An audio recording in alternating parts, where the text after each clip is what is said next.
Okay, so last time.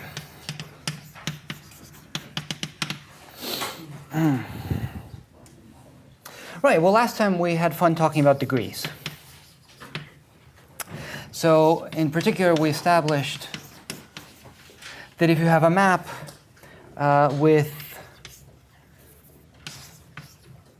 and a point with f inverse of y finite, then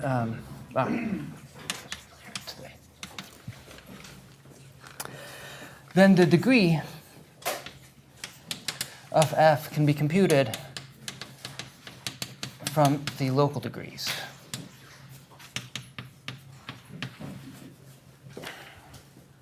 Okay, and we saw that this extends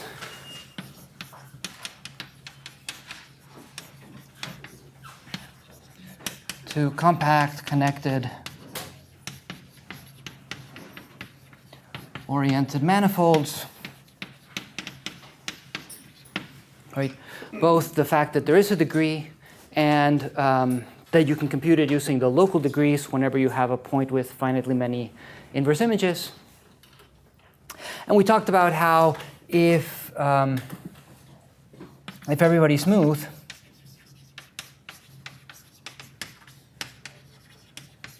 meaning the manifolds and the map are smooth, then almost all y's have this property.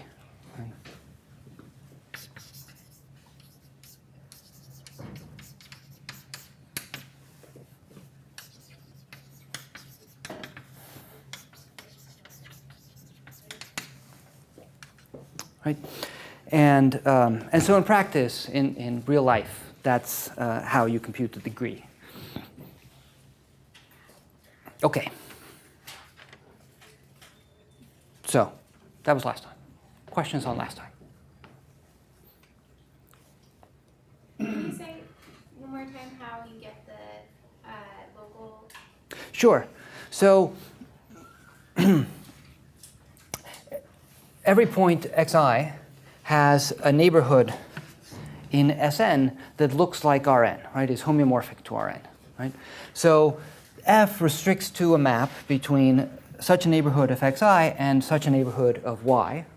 And so you look at the induced map in local homology of these neighborhoods.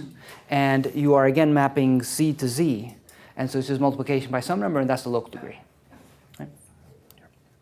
Yes? When you say this extends, you mean this property extends if we don't have a map between the sphere and the sphere? If we have a map between compact connected? Oriented manifolds, that's correct. Okay. Yeah, so yes, so we saw last time, I claimed last time, that if you have compact connected oriented manifolds, then the top homology group is just the integers. Right? And so it makes sense to talk about the degree. Yes? Will Hadrian be here to collect our homework on Thursday?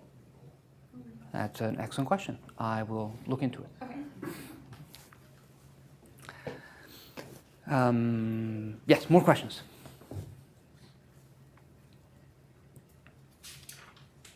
Okay, so we want to use the degree a little bit in disguise, but we'll see that that's what we're doing, to define a homology or a way of computing homology that works for cell complexes. Right? So at the moment, we know how to compute. So if X is a delta complex, then we have a special way of computing the homology that gives us the same answer as the usual way of computing homology. Right? So singular homology, this is defined for any space. This requires a delta complex structure. So this one is easy to compute. This one is easy to prove theorems about.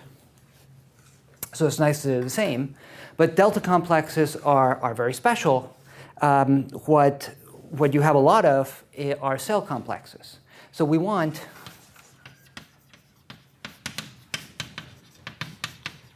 a similarly easy way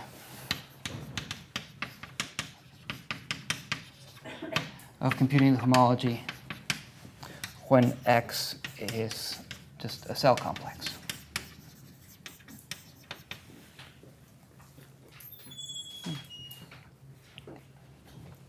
So remember that cell complexes are also known as CW complexes.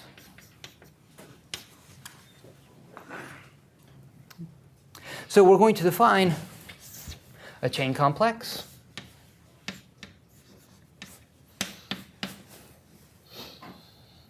And what we want is for the nth one to be a free abelian group on the n cells of X. Right? So mimicking what we did when we have a delta complex, we're going to take the free abelian group on the n cells. And then, if you recall, the reason that we liked delta complexes is that then we knew how to define the boundary map. Right? So we had a nice orientation on the regular simplex, the standard simplex, and so we used that to get a boundary map. So the reason we didn't start with cell complexes is that we didn't have a way of defining the boundary map. So the claim is that now we can define the boundary map. Okay? So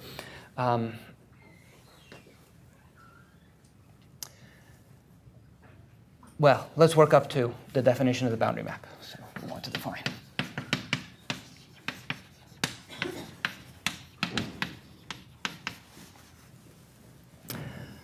Okay, so here's another way of thinking about the n cells of X. So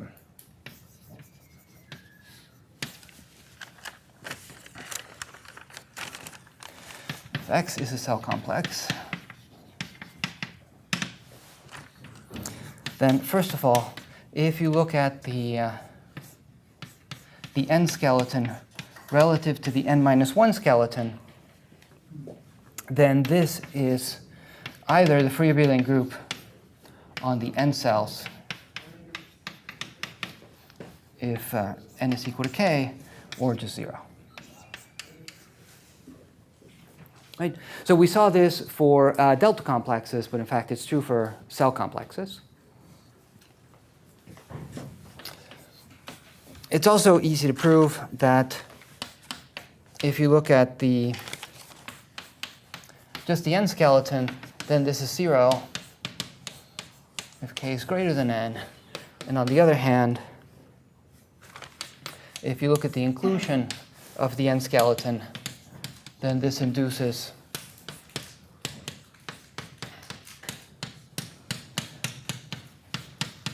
an isomorphism in homology if k is less than n. Okay? So none of these should be surprising because we already had this for delta complexes. It's just that it's going to be true for arbitrary cell complexes. What exactly is X to the n mean here? This is the n skeleton. So remember, a cell complex is a space built up inductively by attaching cells. Right? You start out with a bunch of points, and that's called the zero skeleton. Then you attach one simplices, or intervals, by deciding where you're going to map their boundaries. Right? And so once you've done that, what you have is called the one skeleton. Right. Okay. And then my other question is there a cell complex that we've seen so far that we wouldn't be able to turn into a delta complex? Because I feel like everything so far we have been able to.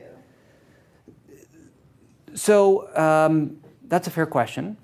And I don't know off the top of my head. Okay. But the thing is that you don't want to have to turn it into a delta complex. It's like we had some exercises where it was, here, take this space and show that it admits a delta complex structure. So usually it already had a cell complex structure, and then you were doing some subdivisions until you had a delta complex structure. We want to not to have to subdivide, right?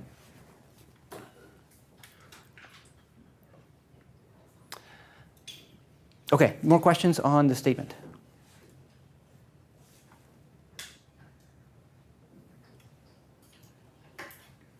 Okay, so the proof of A is the same proof as for delta complex structures, namely that this is a good pair.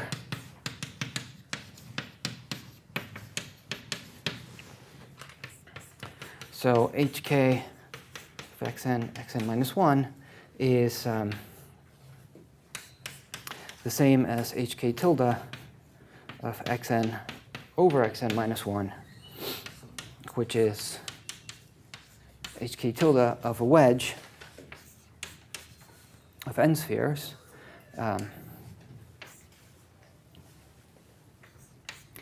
which is the direct sum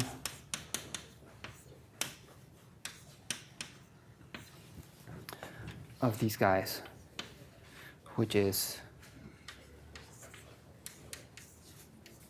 the direct sum of z's if k is equal to n and 0 else.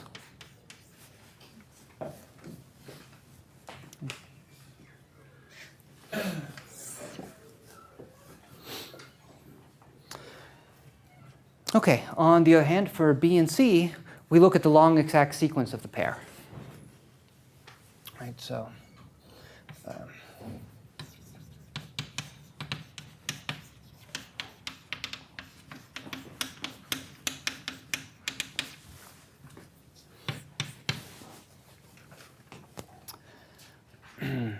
okay, so we have hk xn minus 1.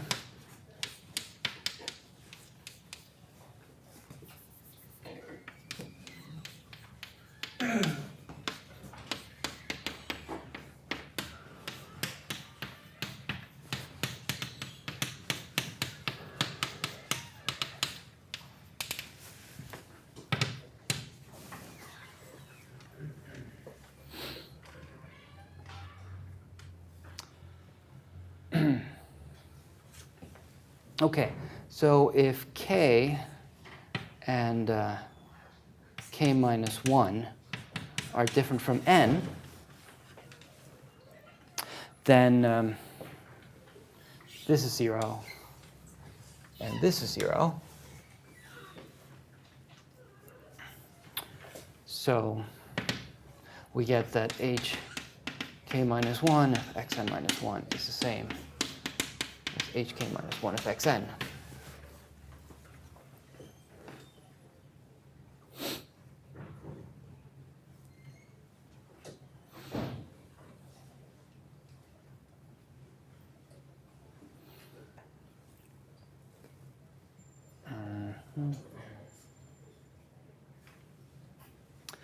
So if k is greater than n,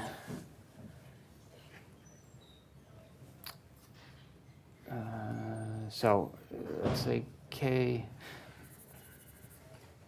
if k minus 1 is greater than n, then so then k and k minus 1 are not n, and so hk minus 1 of xn is equal to 0. Which is what we wanted to prove, except that I put k minus 1s here when I should have put k for this to look nicer. Okay. So that takes care of B. On the other hand, if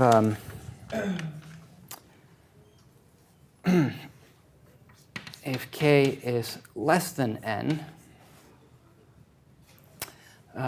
then what I want to do is let it grow. So we have hk of xn is the same as hk of xn plus 1.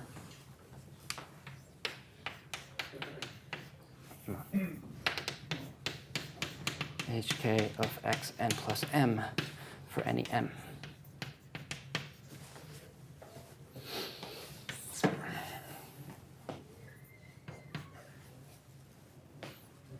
Right, so if instead of moving the k, just move the skeleton you're looking at, all of these are isomorphic.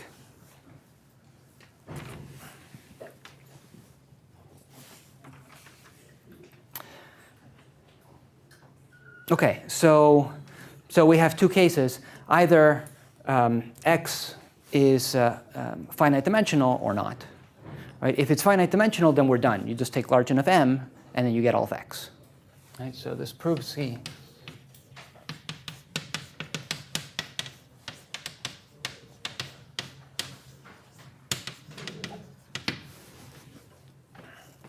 Okay, so if x is infinite dimensional,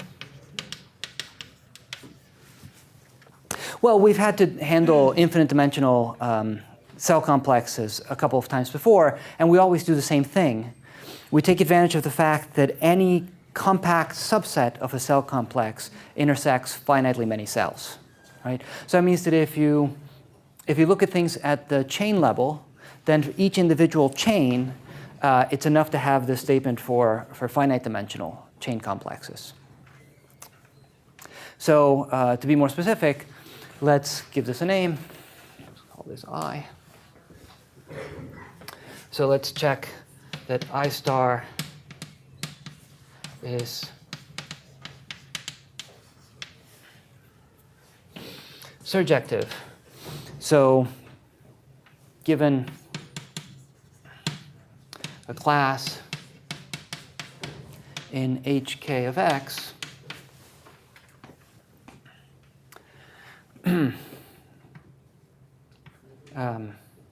we can represent it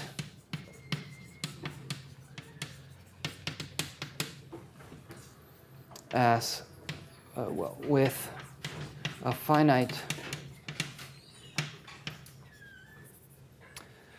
linear combination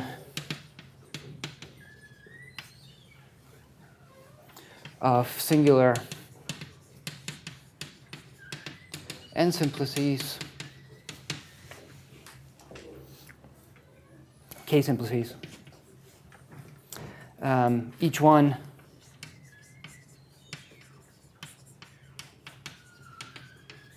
has image that intersects finitely many, well, let's just say that intersects contained in some skeleton. Let's just say it like that. Right. Each one has image contained in the L skeleton for some L.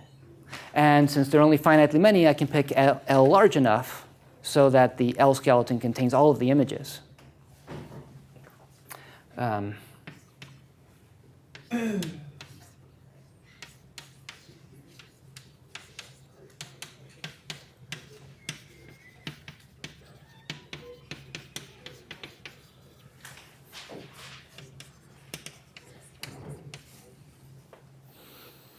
Okay, and then we know that, and we know that HKXN surjects, well, in fact, it's isomorphic to HK of XL.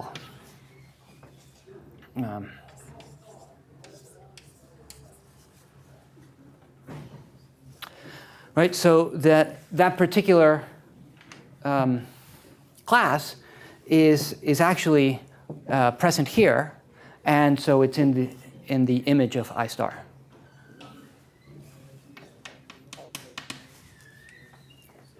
That says there exists L greater than 0? Sufficiently large, so much greater than 0. Mm-hmm.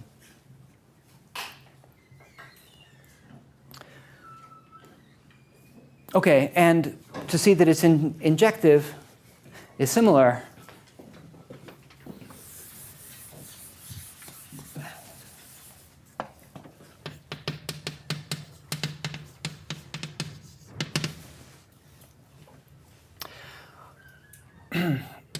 So if I star of a class is equal to 0, that means that that class is so any representative say C is a boundary in K of X. Perhaps I have too many Z's. Let's go with Z. Is a boundary in here, right? But, so say C is equal to boundary B. But this B is a finite linear combination over the integers of singular k plus 1 simplices. And so it has image contained entirely in a finite skeleton of X.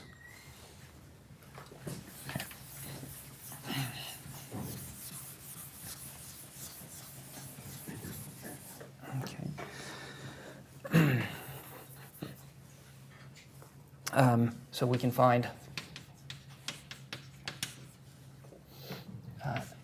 XL, L sufficiently large, such that the image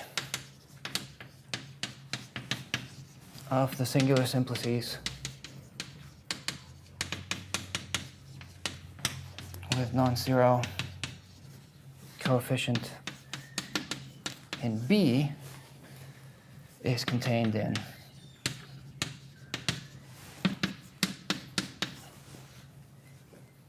XL.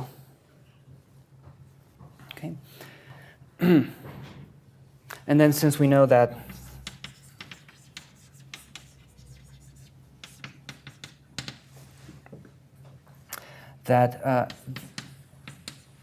mapping xn to xl is injective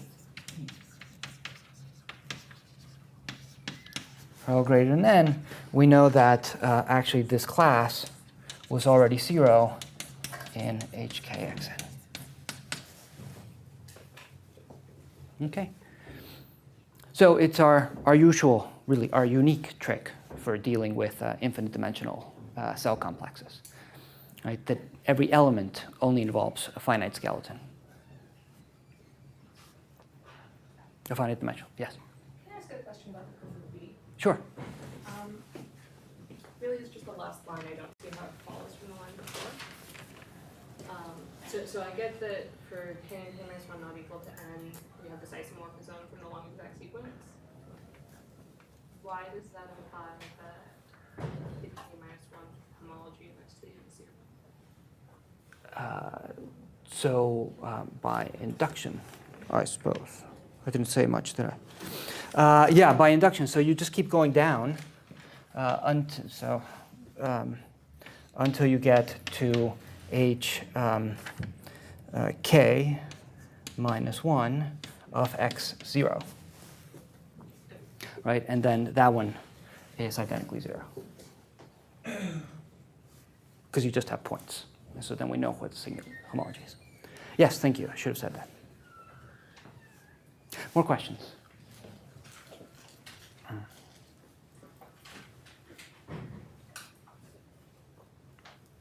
Okay. Okay, wonderful. So after this preliminary, now let's talk about how you would put a boundary map to turn these groups into a chain complex.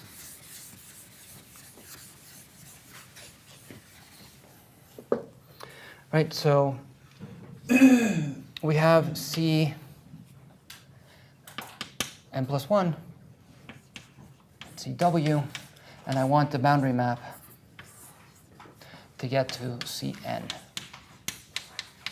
CW. So what we do is we identify with this, right? So this is H n plus 1 of x n plus 1 xn. Okay, and then singular homology has a boundary map. So this would be the connecting map in the appropriate long exact sequence. And that'll bring you down to xn. And then you just include that in hn of in its long exact sequence. And that's that one. Right? So this is, let's denote it like this.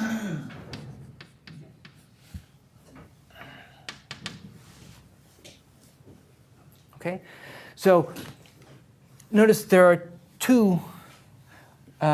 So I have this pair and I have this pair. And each one of those pairs has a long exact sequence. Right? So this is the boundary map from the long exact sequence of this pair. And this is the inclusion from the long exact sequence of this pair. Right? So it's because they come from two different long exact sequences, it's not automatic that their composition will be 0.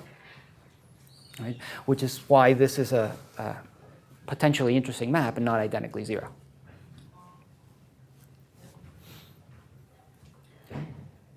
So this comes from long stack sequence of this pair, and this from long stack sequence of this pair.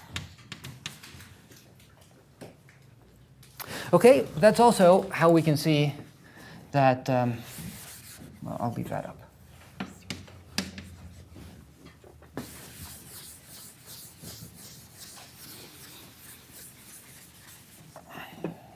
So I'll leave here, this is Hn of Xn. So why does this square to 0?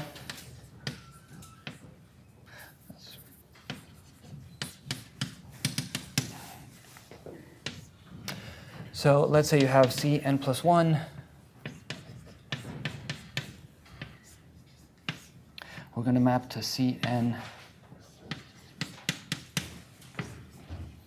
and then Cn minus 1.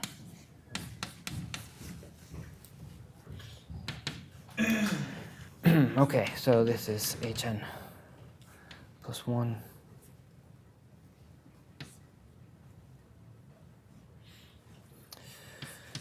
Xn plus 1, Xn. This is going to map to H, N, X, N, J, H, N, X, and Xn minus 1, and then Hn minus 1, Xn minus 1.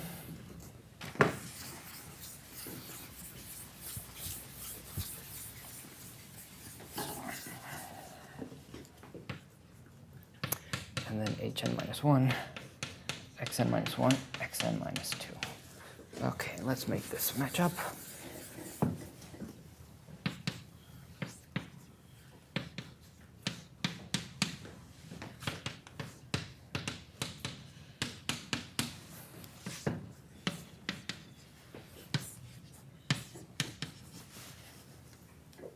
Okay, so the point is that these are both from the long stack sequence of Xn minus 1. Right? And if you compose two consecutive maps in a long stack sequence, you get 0.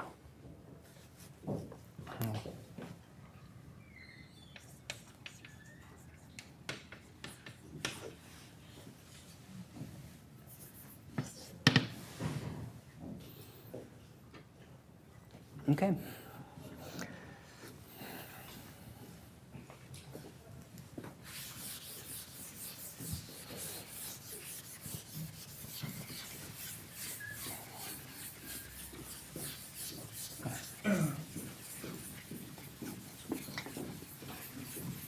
Okay, so we wanted to do two things with this. We have a homology, so this squares to 0, so we have a homology.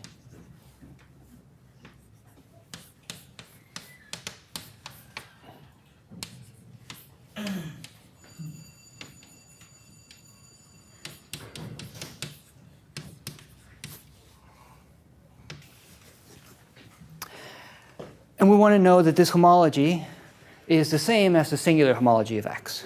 Right? In particular, this will show that it doesn't matter what cell complex structure you put on X. You always get the same homology. And then I said that this had something to do with degree, so we want to relate this with the degree of some map.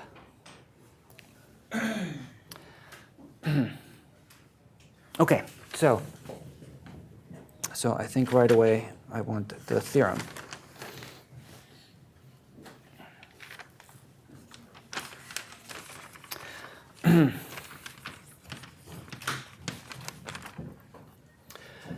That this, so the inclusion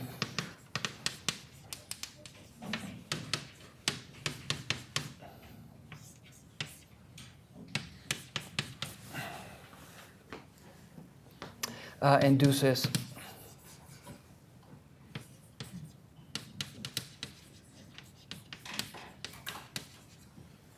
an isomorphism of homology.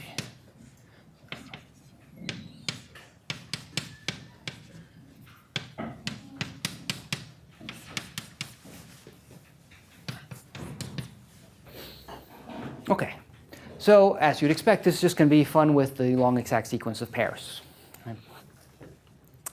Right? So let's look at the relevant piece. Let's put hn plus 1 of xn plus 1 xn.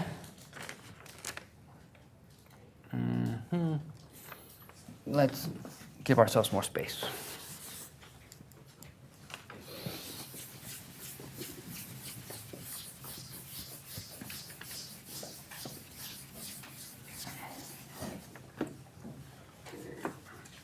Okay, so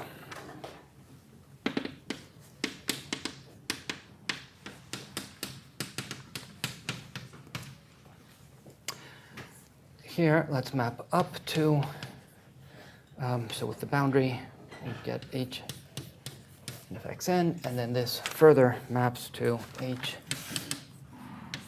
n of xn plus 1, and we've already seen that that is hn of x. And then that goes to 0. And this comes from h n plus 1 of xn plus 1. And then before that, it would be hn plus 1 of xn, which is 0. So here we have from the long exact sequence of this pair, right? This is the piece of it that includes this, right? It has a 0 on one end and a 0 at the other end, right? If you were to keep going, then you get these isomorphisms that we saw in the previous theorem, lemma. That second class map is just the inclusion map, right? This is just the inclusion map. That's right.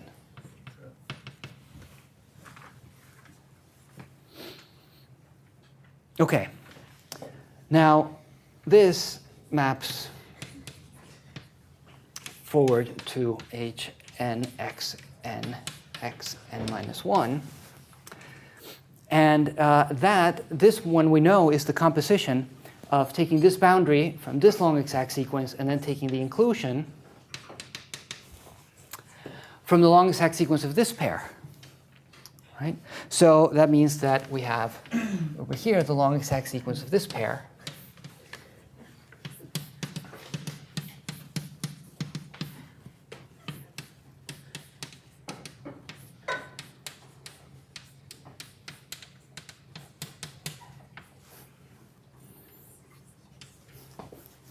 And of course, this guy has its own long exact sequence.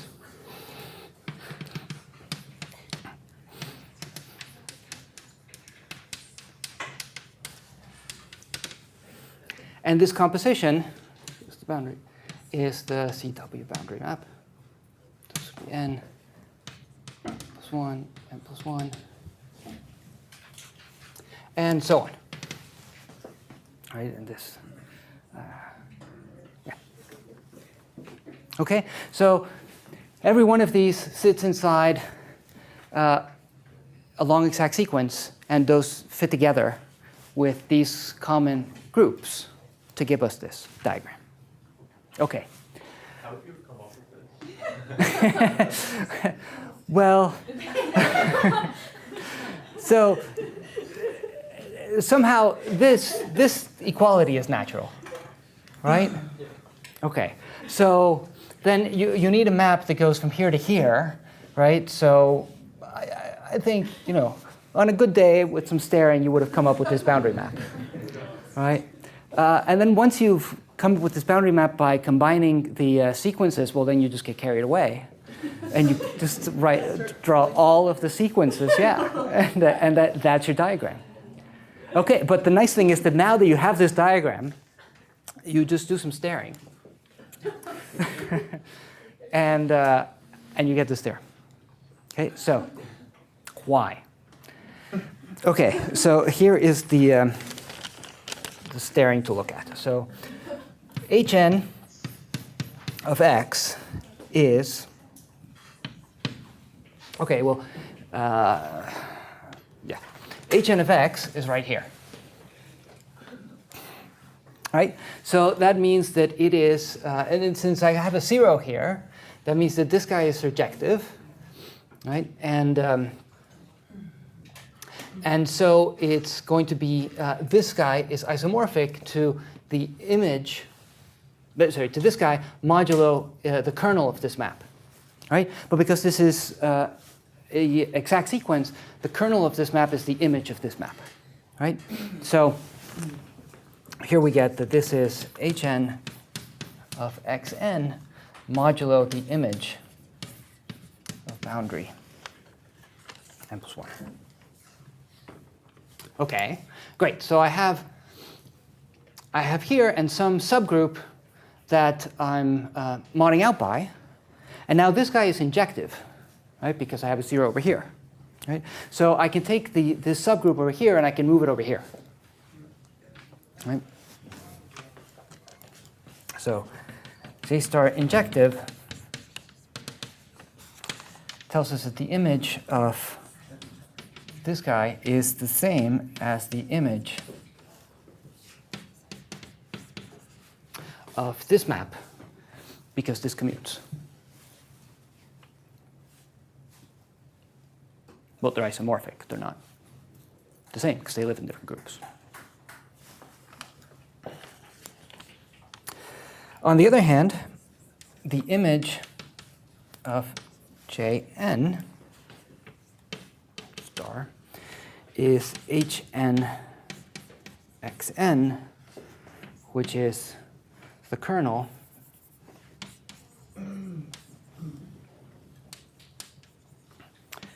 here we're using that Jn minus 1 is injective. Star.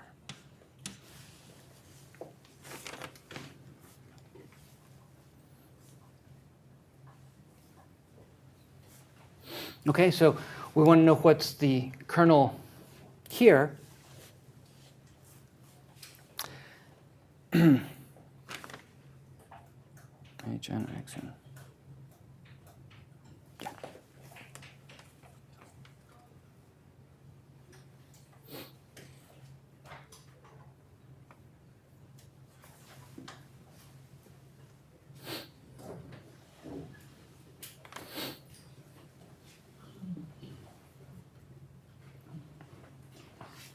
Right. So the image of Jn, so I should put an n. The image this way is the kernel of this map. And we identify it with the kernel of this map because this guy is injective. Okay.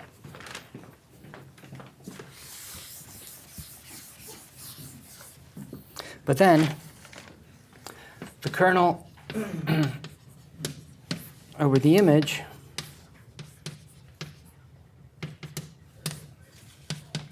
gets mapped by Jn to Hn xn over the image of the boundary map here, and that is Hn of x.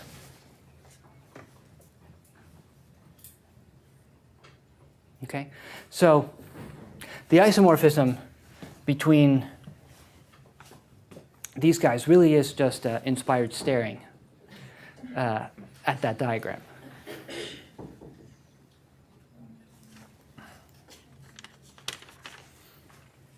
Yes? Sorry, I can't see So the map between J n star. J and something. Yes. Mm-hmm.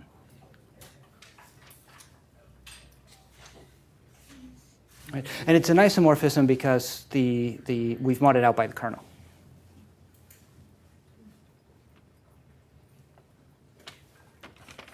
Okay. Okay, wonderful. So it does what we want. It computes the homology, and it only uses the cell complex structure, right? Now, in practice, that's not how you would compute this boundary map, right? In practice, you want something just like the delta complex structure. You'd like to be able to just stare at it and decide what the boundary map is. Okay, okay, so that's where the degree comes in.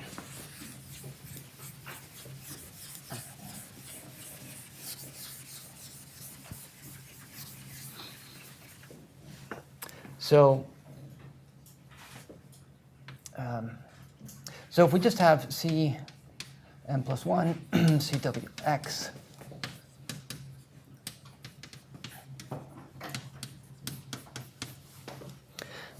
so here, this is the free abelian group on the n plus 1 cells. So let's say you were to take an n plus 1 cell,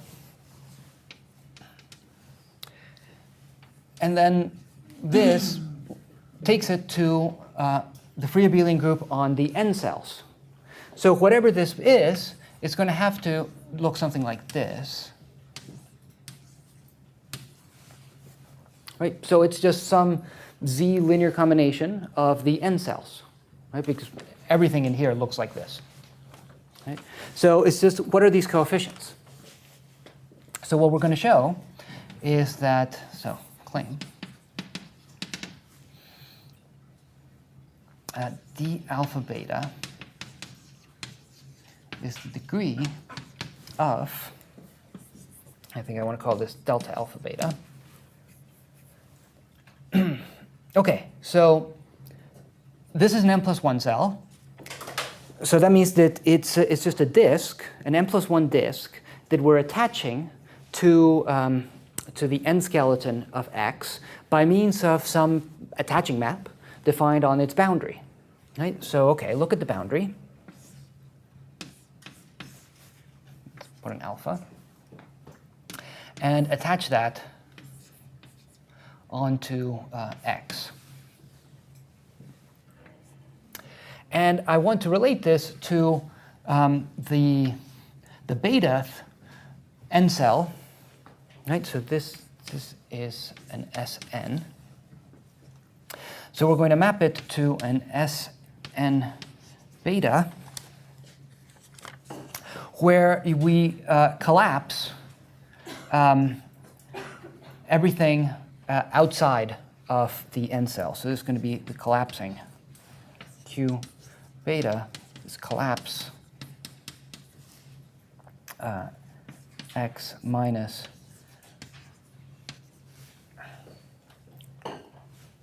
the n cell, right? So every n cell is an n-dimensional disk that we're attaching by doing something on the boundary, right? So if you collapse everything in X except this disk, then all you're left with is this disk with its boundary collapsed, right? And if you have an n disk and you collapse the boundary, you end up with the n sphere. Right? So we have a map from the n sphere to the n sphere. So it has a degree, right? The claim is that that degree is this coefficient. Okay? So this is a purely geometric description of this boundary map. Right? So of course, why didn't we just do this? Because how do you know that this squares to 0? Right? Well, you could play with degrees and see that it squares to 0. But instead, we're just going to show that it's equal to this one, and this one was obviously squaring to 0. Okay? Did you say what the phi alpha map is? Oh, this is just the attaching map of the cell. Yeah.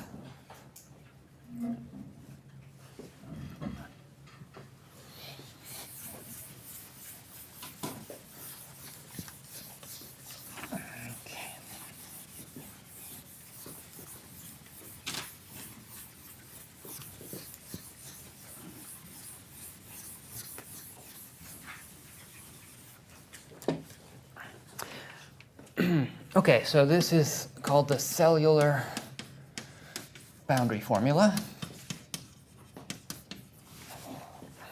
for obvious reasons. So,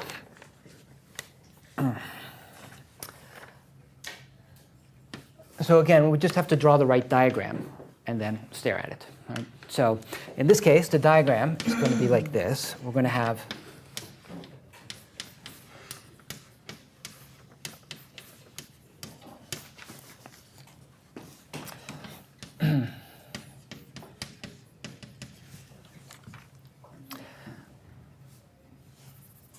So capital phi alpha is going to be the attaching map of the n cell. So this is just going to be E n alpha. So remember that when you have a cell complex, you have a characteristic map and an attaching map. So the attaching map is on the boundary, and the characteristic map is just an extension of that to the rest of the disk. Right? So this capital phi restricts to the boundary to be lowercase phi. So that maps you into hn, xn, xn minus 1. Oh, my indices have changed. Okay, n plus 1, n plus 1, n plus 1, n plus 1, n plus 1, n. Okay. So now this has a boundary map to hn tilde of boundary n plus 1 alpha. And on the boundary, capital phi alpha is just lowercase phi. So we end up with hn tilde of xn, and that's what you go with the boundary here. And this includes into hn minus 1, no, n, xn, xn minus 1, so that there is the CW boundary map. Okay, now here we have this map, capital delta, mapping into hn tilde of Sn beta. Here we have a collapse mapping into hn tilde of x n over xn minus 1.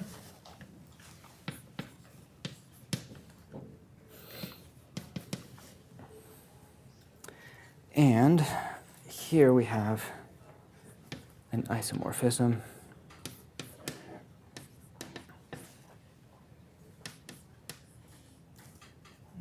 n over xn minus 2 n minus 1 over n minus 2. Okay, so this is an isomorphism we saw a long time ago. Yeah, I think we saw it when we were talking about excision. Okay, so, and this map, obviously, is what happens when you collapse the n minus 1 skeleton in xn, right? But over here, we needed to collapse everything, not just the n minus 1 skeleton, but everything except this n cell, right? So this one is when you collapse what's left except for that n cell, right? So you collapse all of the other n cells. Okay, so this, as we know, is just a bouquet of spheres of the appropriate dimension given by the n cells. And this is just a projection onto the beta factor in that bouquet of spheres. Okay, so wonderful. We have a generator here. So the class of the disk generates here. And so let's just follow this guy around the diagram. Right, so let's fix that. So when you map it into here, you get the class of E alpha n plus 1. And then when you hit it with the boundary map, you get the sum of d alpha betas En beta.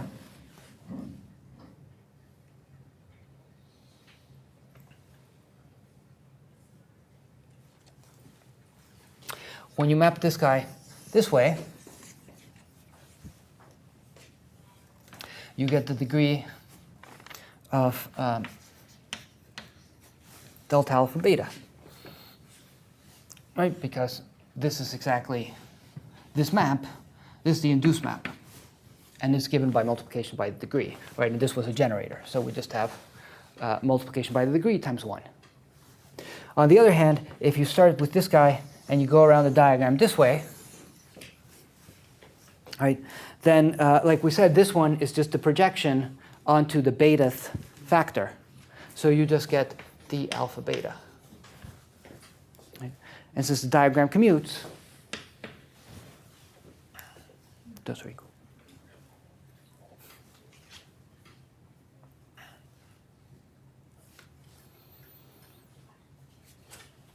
Okay.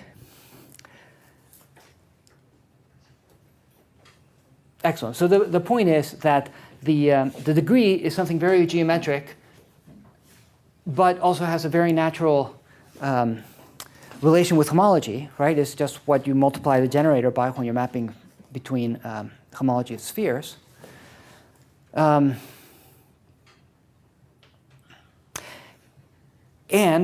the cell complex is built up from its different cells. So we can just see what happens when you attach a cell and find that this coefficient is given by the degree. OK, so wonderful. In practice, this is how you compute what the differential is, as we'll see in some examples.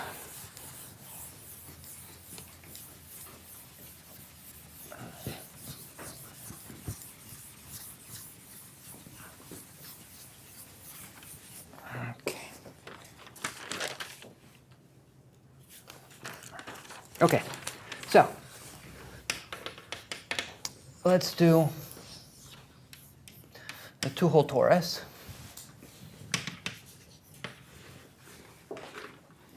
So we know what the identification space for this is, right? So it's just an octagon.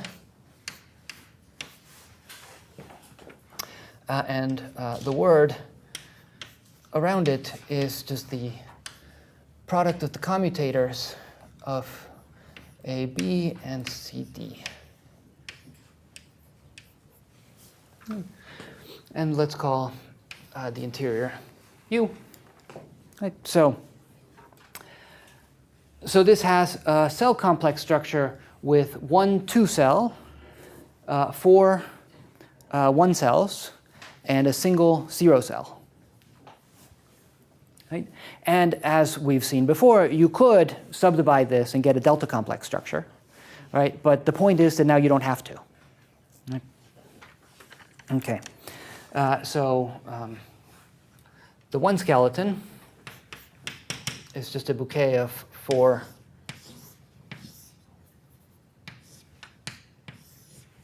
circles, 1 for A, 1 for B, 1 for C, 1 for D. Okay, and so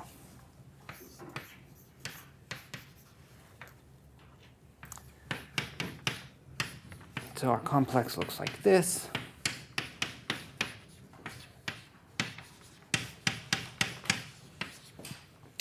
Where this is just a copy of Z, this is just a copy of C's fourth, and this a copy of Z. Right, and we want to know what are the boundary maps.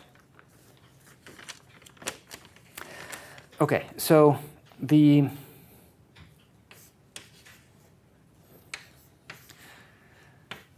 boundary map on 1 cells, this behaves just like the boundary map on 1 cells for delta complexes. So it's just the difference of the endpoints, and since all of them are 0, all of them are the same endpoint, this is just 0.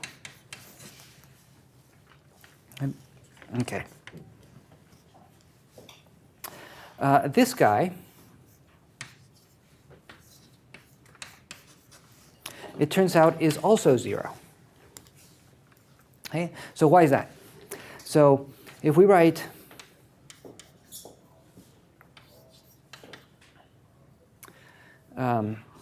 this is the sum of d alpha e alpha, where alpha runs over the ABCD, right?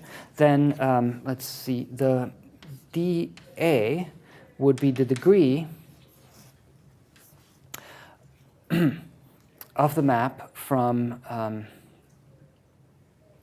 the circle to the one skeleton given by this word. Right, so boundary of U to the loop A. Okay, so remember what you do is you take U, you include it in, right, the boundary of U, you include it in, so that's this word, and then you collapse everything in X except the cell you're looking at, right? So we're looking at A, right? So we collapse everything here except A, right? And then we see what degree we have, right? Well, what is this word going around? If you ignore everything except A, it's A and then A inverse. Right? So this is the degree of A followed by A inverse. And that's 0. Gesundheit. Right? Because you cover every point twice, but going the opposite directions. Right? So the degree is just 0. And it's the same for any one of those one cells. So both boundary maps are identically 0. So that's ideal for computing cohomology, homology.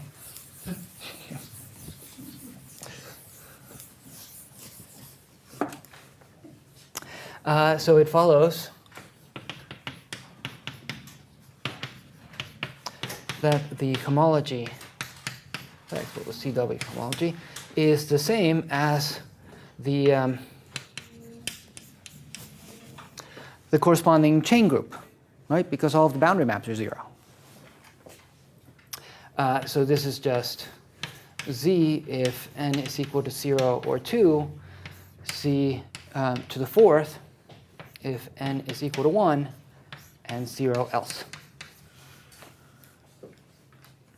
Right. The exact same thing works for arbitrary genus. So the same proof. Well, same ideas work for. No, I don't need 2GS. MG.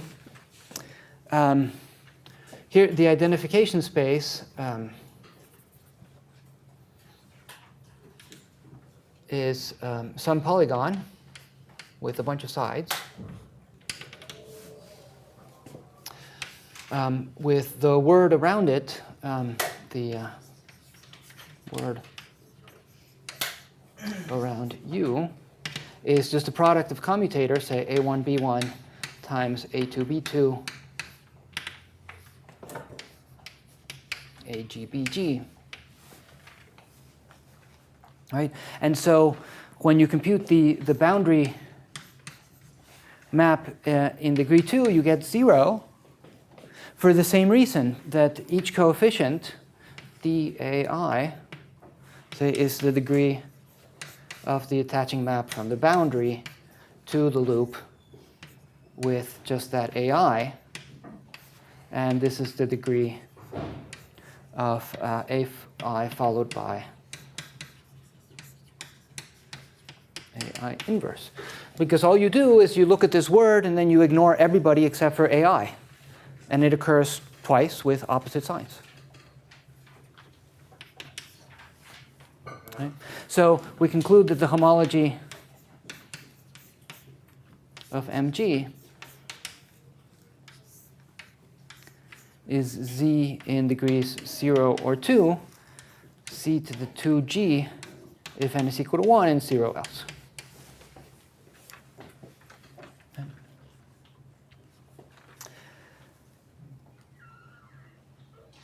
So much simpler than anything we had before to compute this homology.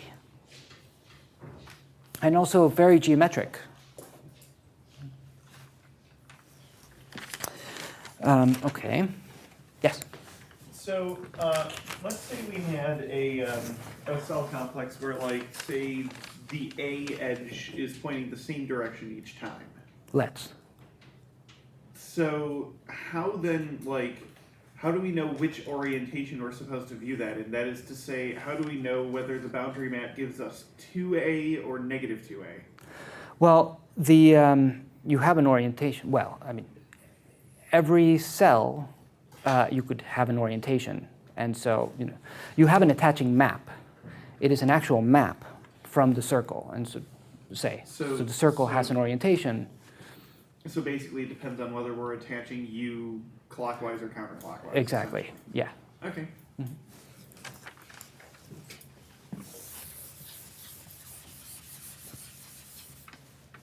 Okay, so let's consider exactly something like that. Let's say you have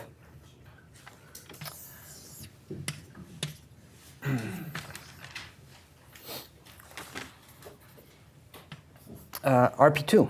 So let's say that you have A and A.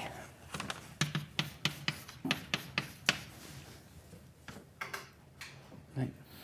So again, we don't need to subdivide or anything as we would for a delta complex structure. This is a perfectly nice cell complex. Okay, so, and indeed in this case, the one skeleton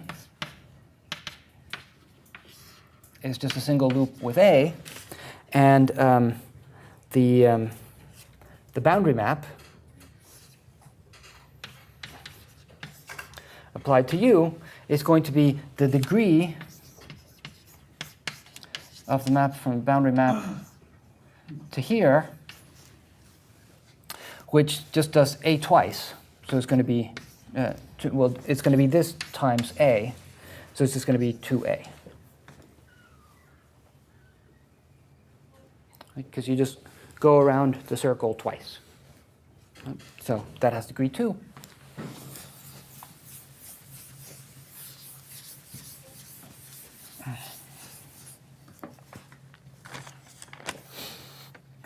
Okay, so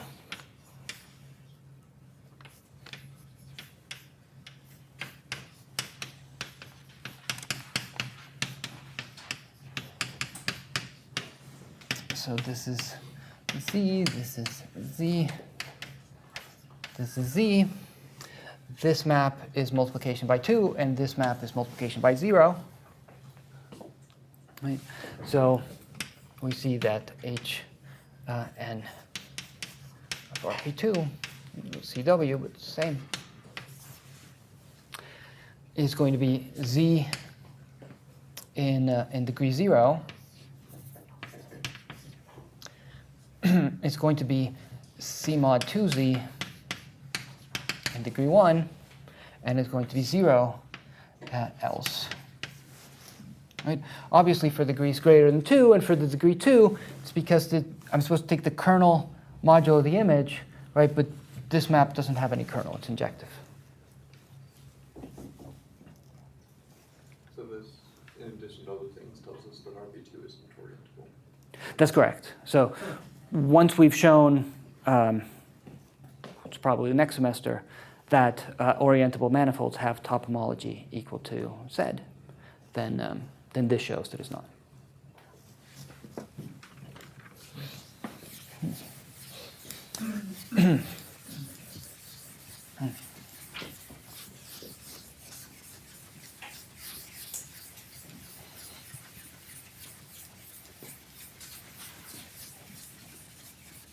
So if we draw one of these pictures with, of a cell complex, is there a particular convention you want us to follow as to what the orientations of two cells are? Well, if you have a As long as you have the same And simple. orientation throughout, you should get the same answer, right? yes. I mean, yeah. I was Yeah. wondering if, And in particular, in this case, if I had drawn the arrows, the identification of the A's in the opposite direction, in this particular case, it wouldn't have made any difference, right? Because I would just be multiplying by -2, right. and I would get the same groups, Right. right? But so, orientation is something that we've made sense of on standard n simplices, right? And I talked about what it is on a manifold, but this semester, unless we manage somehow to get to that, it shouldn't matter. It should always, All right. yeah. Okay, great. So let's keep going with projective spaces. So let's do RPN, which, as you know, is what you get from Sn if you identify each point with the antipodal point.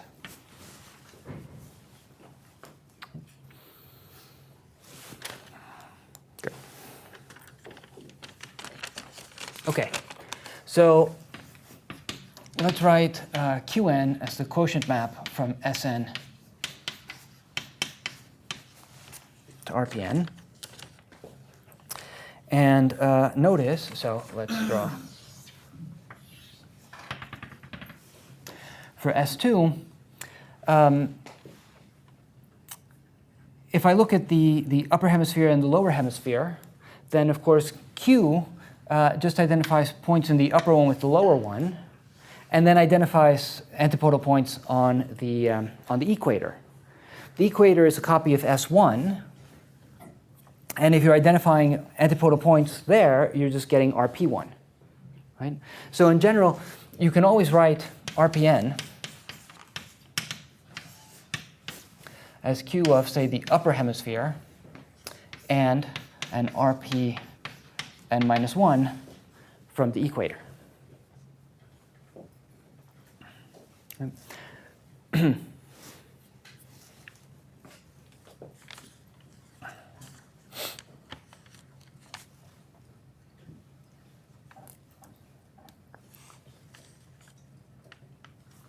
Okay, so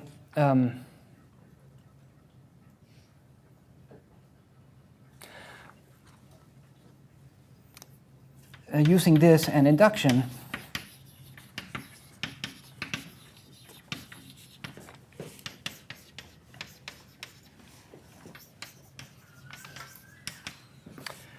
you can show that Rpn has a cell complex structure with one cell in each dimension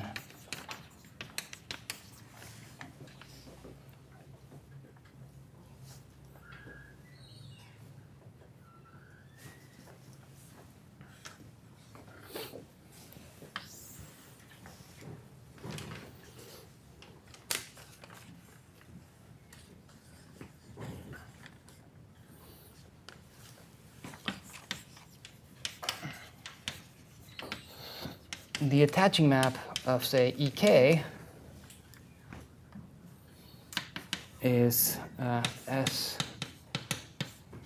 k minus 1 attaches to RP k minus 1, but that's just the collapse map. It coincides with Q k minus 1. Right? So when I'm attaching the K disk, I go up to the K minus 1 skeleton, and I need to attach the boundary to that. Right? But the K minus 1 skeleton gives me an RP K minus 1, and my attaching map is just the quotient map from here to there. So,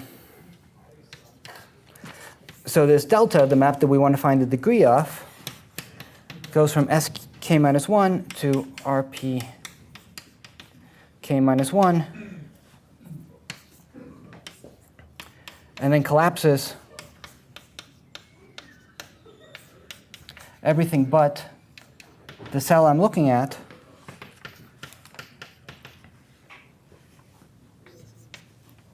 well, Q is perhaps not a good choice. P.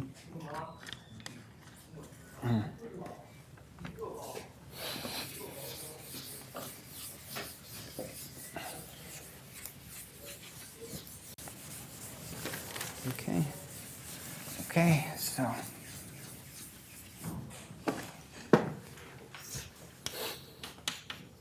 restricted to upper or lower hemisphere, delta is a homeomorphism.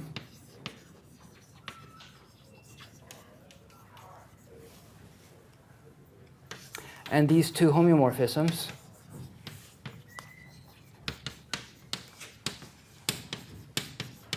are related by the antipodal map.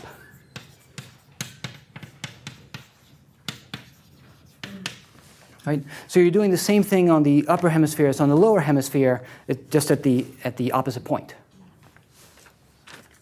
So that means that the degree, right, and remember that we computed the degree of the antipodal map is -1 to the k. So the degree of this is equal to, well, you have the local degree at one point and the local degree at the other point, and the difference between the degrees is just as -1 to the k. So this is equal to 0 if k is odd, and 2 if k is even.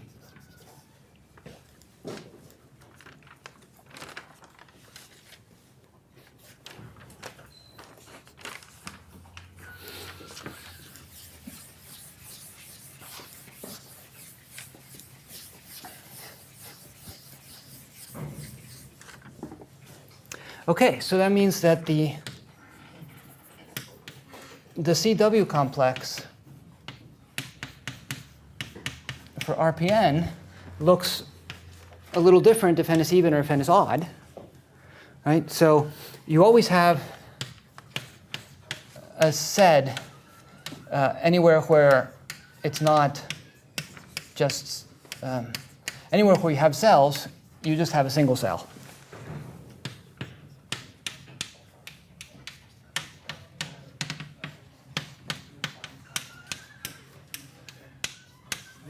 Okay, so this last map is always 0. The one before it is always 2. So what's different is just where did you stop. So if n is even, then you start out by multiplying by 2, whereas if n is odd, then you started out by a 0 map. So that means that hk of RPN is z if k is 0, and if k is n, if n is odd. It's z mod 2z for all k's in between that are odd, and it's 0 else. Right? So, and then looking ahead, so anticipating the theorem I mentioned about orientability, you can see that it's orientable if and only if n is odd.